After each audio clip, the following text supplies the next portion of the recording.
ભાગ્ય કોને કહેવાય અને સૌભાગ્ય કોને કહેવાય? તો આપણા આચાર્યોએ કહ્યું કે જ્યારે ઠાકોરજી કૃપા કરે એ ભાગ્ય અને સ્વામિનીજી કૃપા કરે એ સૌભાગ્ય.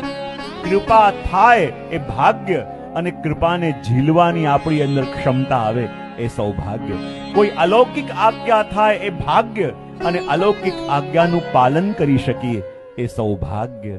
કહેવાય કે જ્યારે મનુષ્ય દેહ મળ્યો ભાગ્ય, પણ વૈષ્ણવ બન્યા એ સૌભાગ્ય. જ્યારે આપણે પ્રભુને કહીએ કે પ્રભુ અમે આપના છીએ ત્યારે વૈષ્ણવનું ભાગ્ય, પણ જ્યારે ભગવાન જીવને કહે કે તું મારો છે ત્યારે જીવનું સૌભાગ્ય.